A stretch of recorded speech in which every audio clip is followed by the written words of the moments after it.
Yesterday, I posted this video, Schools Out, but Avoid These Jobless College Degrees, 2025.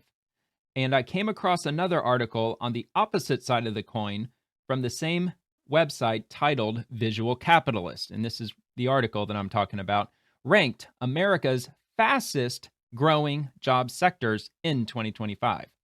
So I thought I would go through this just to showcase the opposite side of that spectrum, and I figured I'd get into that. So, despite the economic uncertainty of 2025, America's job market has shown resilience, adding 464,800 jobs net between February to April.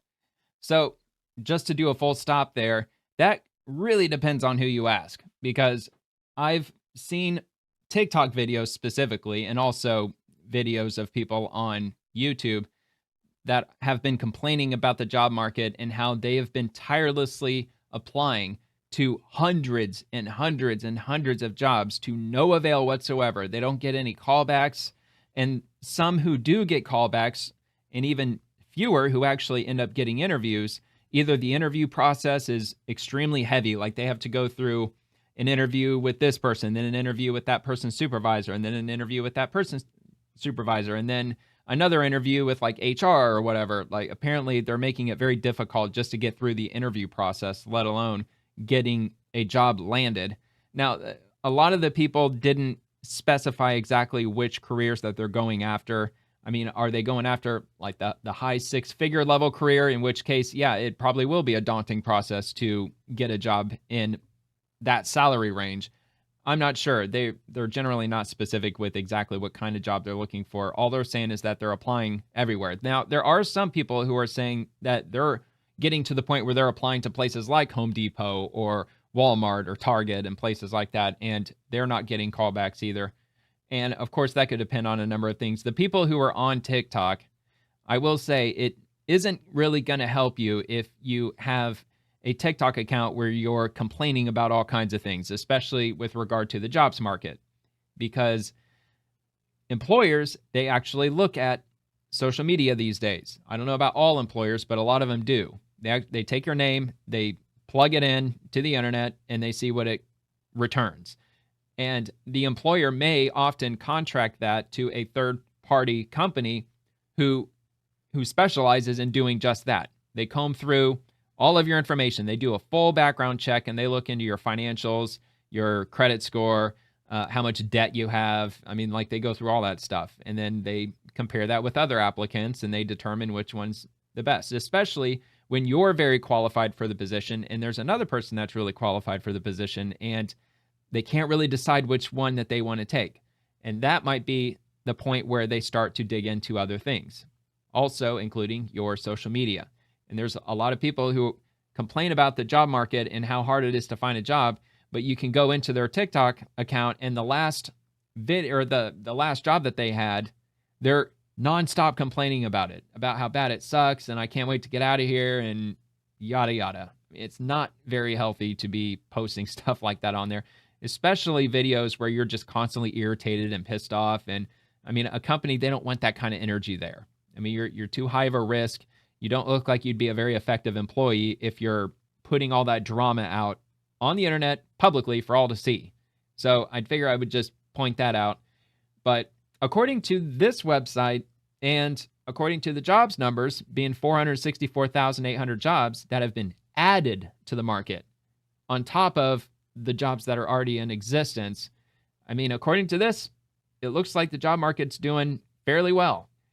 But yeah, you can go online and you could see all kinds of videos of people saying the exact opposite. I mean, there's people even saying, and I've seen posts on X where they say that if you have a job right now, even if you hate the job, keep it, because you don't want to be out here right now, because it's not only cutthroat, it's just a ghost town when it comes to finding a job.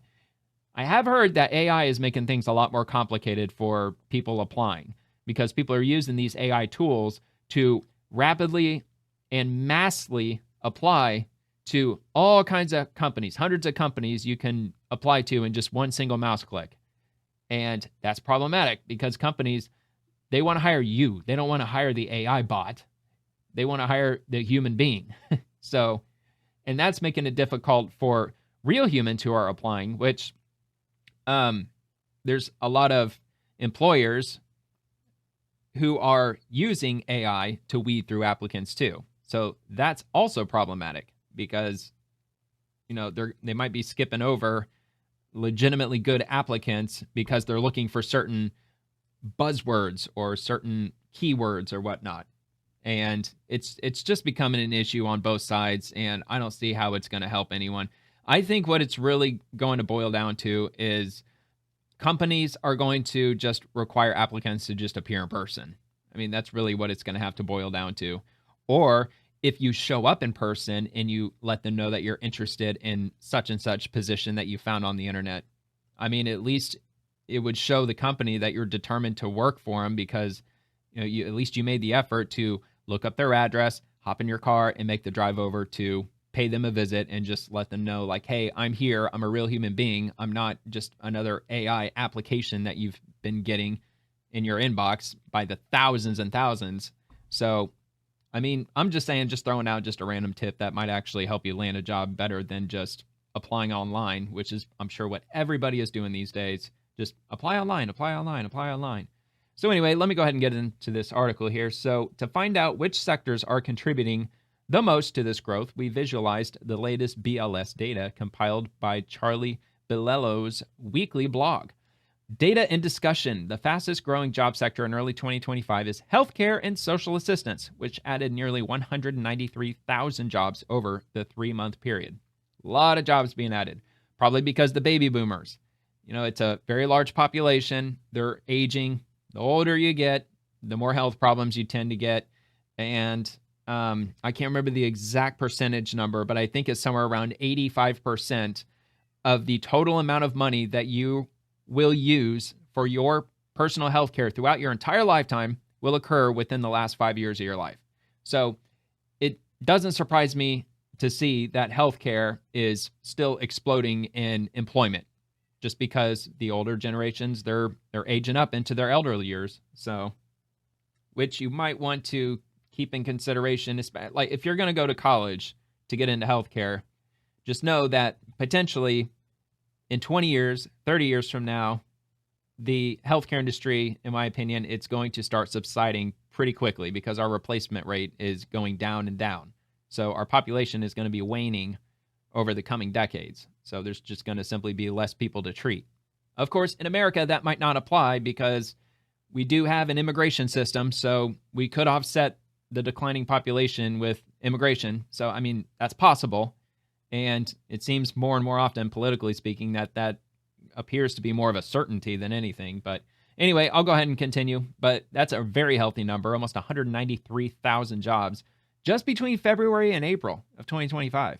So pretty healthy. Transportation and warehousing, 50,000.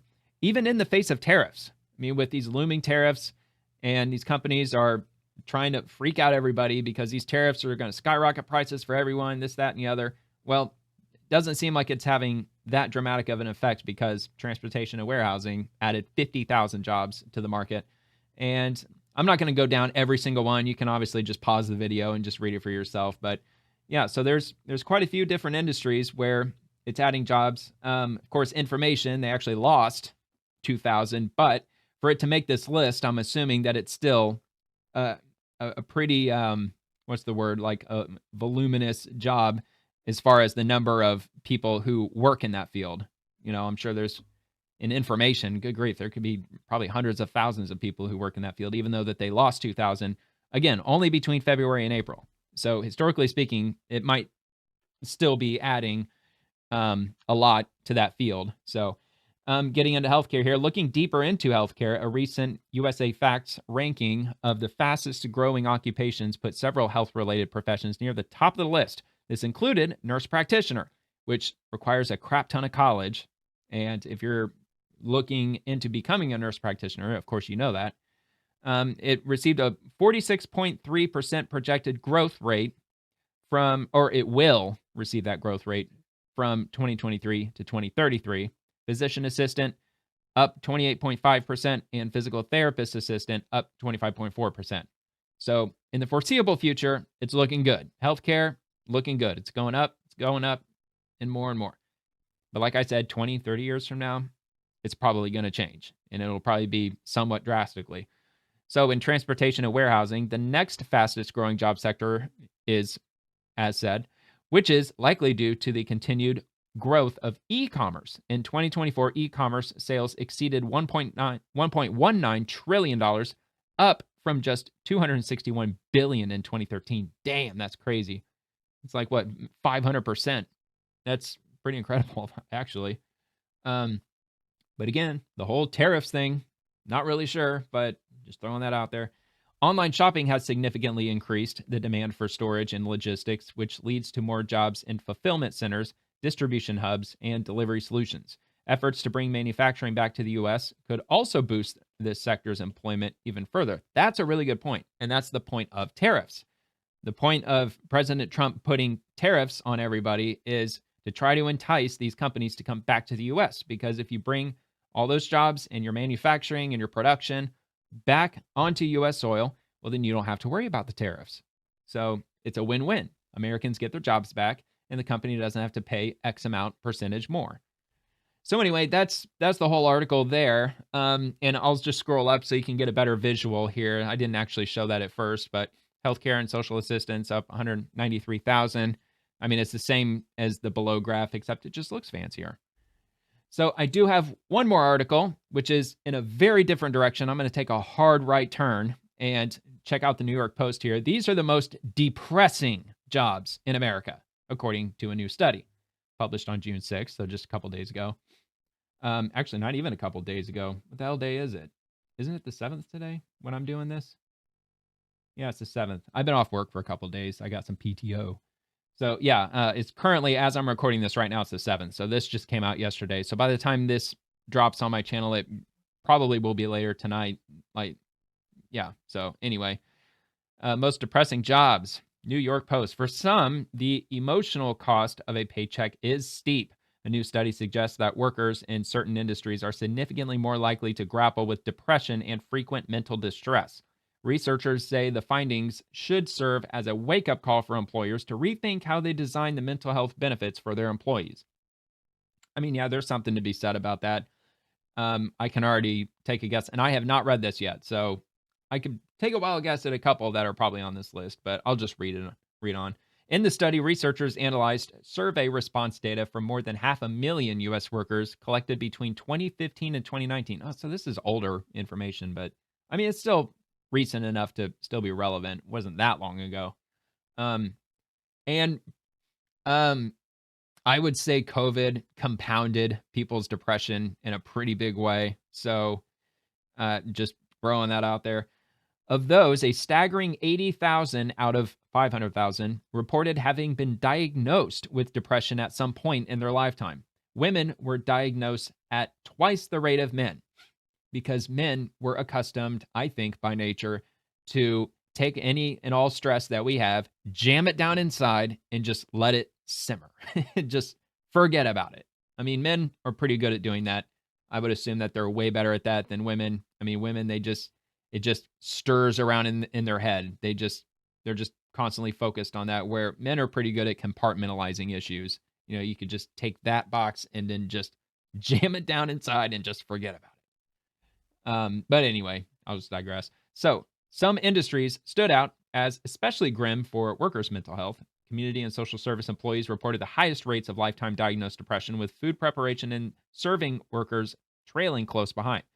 Also high on the list, workers in arts, entertainment, sports, media, followed by those in healthcare, support, retail, education, and library services. So here is the graphic. I am hesitant to click on it, but let's see. It says there's 5 images. So lifetime diagnosed depression. Can I make this any bigger? Yeah, here we go. Oh, come on. Yeah, there we go. All right, so community and social services. 20.5% of those working in that field have been diagnosed with depression, which is kind of wild, but I mean, I don't know. Like for social services, I mean, not sure if I want somebody who's depressed to be helping me with my depressing situation, but okay. I mean, there's really nothing you can do about it. I mean, it's not like you can fire them just because they're depressed. I mean, that's not going to help anything. Food prep and serving, 20%. I mean, yeah, I can totally agree with that. I haven't, well, actually, no, not technically. I didn't work in the kitchen. My first job was at Texas Roadhouse, at least my first job where I collected a paycheck. I mean, I worked for my stepdad like way back when I was like 12, 13, 14 years old. He used to be a landscaper, so I used to, like work the leaf blower and haul sod, grass sod and whatnot. But that was kind of under the table at the time. It was over the summer. But at Texas Roadhouse, I was a busser, so I didn't actually work in the kitchen, even though I went in and out of the kitchen all the time. But yeah, it is very stressful to work in a restaurant if you haven't worked in one before. The job is just it most for most people it really sucks. No, the money can be awesome depending on where you work, but just the entitlement that people have, just how ridiculously rude people can be. It freaking sucks, man. It just makes you just take an FML approach to all of humanity, I guess, depending on where you work. But anyway, so yeah, there's that 20% food prep in serving. Arts, entertainment, sports, and media, 18.6%. That actually surprises me that you think that those people would be having a great time in entertainment. Accommodation and food services, 18%. Healthcare, social assistance at 18%, and so on and so forth. You can read it for yourself. So let's see what this next image is here. Studies show that men are generally less likely to seek mental health. Men are less likely to seek mental health help compared to women. Yeah, that dude's just walking on cloud nine. There are hundreds of counties across the country with little to no mental health services. Sounds crazy, but to be fair, I don't know the exact number offhand. I guess I could look it up. But there are, I think it's over 5,000 counties in the United States. I think it's somewhere around 5,000. Maybe it's like 3,000, but I want to say it was 5. I've looked this up before, so I guess we'll see how good my memory is. Oh yeah, okay, 3,000. All right, well maybe I should have gone with option 2. But yeah, there's 3,144 counties. So I mean, when you're talking hundreds, I mean, maybe that could be like what, 10%, 20%. So, I mean, still a sizable amount, but I mean, a lot of those mental health services come out of taxpayer funds. So, I mean, there's that. And also, of course, nonprofits. So they depend on charities and whatnot. Jobs that involve significant public interaction, particularly those with high stress levels, have been linked to higher rates of depression. I mean, that should just go without saying. I mean, if you're dealing with a pissed off public the entire time that you're working, of course, that's going to have a dramatic effect on you day after day, especially if you're locked in for a career, man. Like, even more, especially if that career was achieved through a college degree, because you're not only like, are you committed with the amount of time that you spent getting to that point, but you're also financially committed because you spent probably tens, if not hundreds of thousands of dollars on your education. Millions of adults experience at least one depressive episode a year. So, I mean, that's probably the vast majority of people. I mean, I would say, I'm not depressed at all, but everybody's got a bad day. Everybody wakes up on the wrong side of the bed at least one time or another. So I would say virtually everybody, has like a depressing kind of day.